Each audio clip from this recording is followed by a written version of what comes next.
નમસ્કાર મિત્રો, જય શ્રી કૃષ્ણ, હર હર મહાદેવ। શું તમે જાણો છો કે તમારા રસોડામાં એવી જ અમૃત સમાન ઔષધિ પડેલી છે જે તમારા હોસ્પિટલના લાખો રૂપિયા બચાવી શકે છે? આજની ભાગદોડ ભરેલી જિંદગીમાં આપણે નાની નાની તકલીફ માટે સીધા મેડિકલ સ્ટોર પર દોડીએ છીએ, પણ વારંવાર લેવામાં આવતી આવી દવાઓ લાંબા સમયે શરીરને ખૂબ મોટા પ્રમાણમાં નુકસાન કરે છે। જેથી આજે અમે તમારા માટે જણાવી રહ્યા છીએ 100 વર્ષ જૂના આયુર્વેદના અનોખા એવા ઉપાય જે આપણા પરિવાર માટે સુરક્ષા કવચ સમાન સાબિત થશે। આ વિડીયો માત્ર બહેનો માટે નથી, પરંતુ મારા વાલા ભાઈઓ માટે પણ એટલો જ જરૂરી છે। કેમ કે રોગ જે હોય છે તે પુરુષ કે સ્ત્રી જોઈને આવતો નથી। આજના સમયમાં શરીરના દુખાવા, કમરનો દુખાવો, ડાયાબિટીસ, હૃદયનો હુમલો, કોલેસ્ટેરોલ વધી જવો, વજન વધી જવું, સાઇનસ, થાઇરોઇડ, ઘણી બધી સમસ્યાઓ જેવી અનેક બીમારીઓ ભાઈઓ અને બહેનો બંનેને સતાવે છે। ઘરની જવાબદારી ઉપાડતા ભાઈઓ હોય કે ઘર સંભાળતી મારી બહેનો હોય, સ્વાસ્થ્ય તો બંનેનું સારું હોવું જ જોઈએ। એટલા માટે મારી નમ્ર અપીલ છે કે ભાઈઓ પણ થોડો સમય કાઢીને આ વિડીયો જરૂરથી જુએ અને બહેનો પણ ઘરના દરેક સભ્યના સ્વાસ્થ્ય માટે આ વિડીયો ધ્યાનથી સાંભળે, કેમ કે અધૂરું જ્ઞાન ક્યારેય આપણને પૂરું રિઝલ્ટ મળતું નથી। તો વિડીયો ક્લિપને સ્કીપ કર્યા વિના વિડીયો ચાલુ કરતાં પહેલાં કોમેન્ટમાં જય માતાજી જરૂરથી લખી દેજો। ચલો વિડીયોમાં આગળ વધીએ તે પહેલાં શરીરના આપણને દુખાવાની વાત કરવાની છે, જે તમને ક્યાંક ને ક્યાંક તમારા ઘરમાં બધાને થતો જ હશે। કોઈને કમરની, કોઈને ઘૂંટણની તકલીફ હશે જ। તો પહેલાં છે ઘૂંટણનો ઘસારો, જે તમારા ઘરમાં તમે નજર નાખજો તો આજુબાજુ હશે જ કોઈને। જો તમને ઘૂંટણમાં અસહ્ય દુખાવો રહેતો હોય, ઓપરેશનની નોબત આવી હોય તો ગભરાશો નહીં। રાત્રે 1 ચમચી મેથીના દાણા પલાળી દેવાના અને 1 ગ્લાસ પાણીમાં પલાળી રાખો। સવારે ઉઠીને પાણી ખાલી પેટે મેથીના દાણાને ચાવી જવાના અને પાણી જે છે તે ખાલી પેટે પી જવાનું। કેમ? તો મેથી જે છે તે વાયુનાશક છે।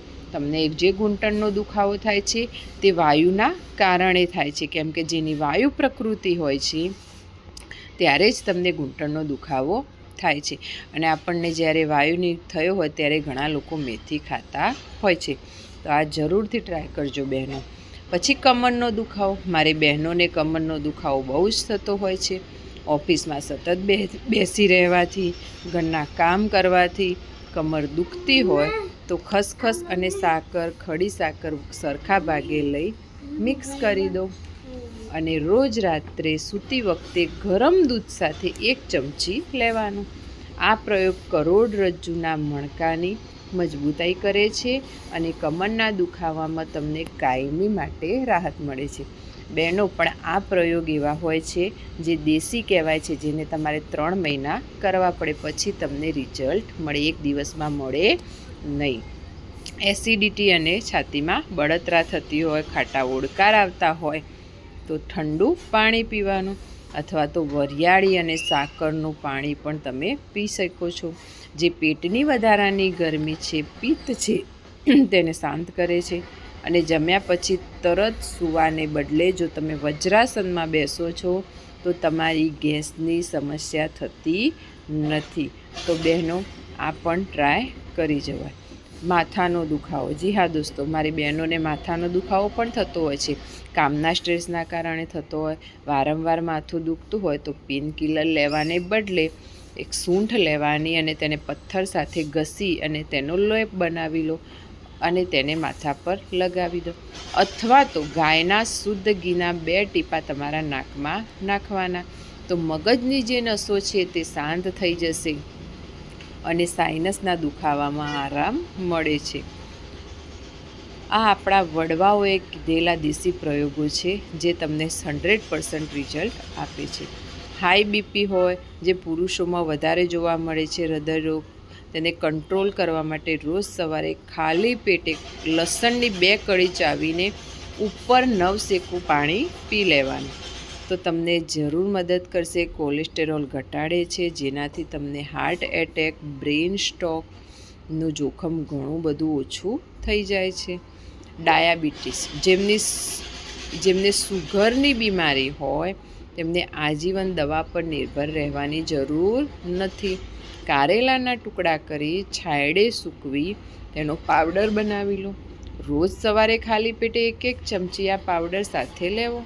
કારેલા કડવા હોય છતાં સ્વાદુપિંડને સક્રિય કરે છે અને કુદરતી રીતે ઇન્સ્યુલિન બનાવવામાં મદદ કરે છે.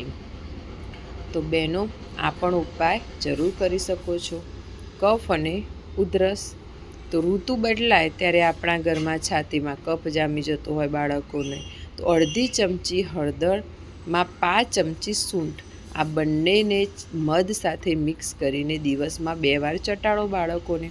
એન્ટીબાયોટિક છે હળદર, અને સૂંઠ જે છે તમારે કફ ઓગાળી દેશે. તો તમારે જે બાળકોને શ્વાસની અને ઉધરસની તકલીફ છે એ બધી જ મટી જશે. તો તમારે આ પ્રયોગ બાળકો માટે ખાસ કરવો જોઈએ. જો દાંતનો દુખાવો, અત્યારે બાળકોને, મોટાને બધાને દાંતનો દુખાવો થતો જ હોય છે. જો અચાનક રાત્રે દાંતમાં દુખાવો સતત રહેતો હોય તો લવિંગનું તેલ બનાવી રૂનું પૂમડામાં લઈ અને દાંત પર મૂકવાનું. લવિંગનો ટુકડો ચાવીને ત્યાં દબાવી રાખો.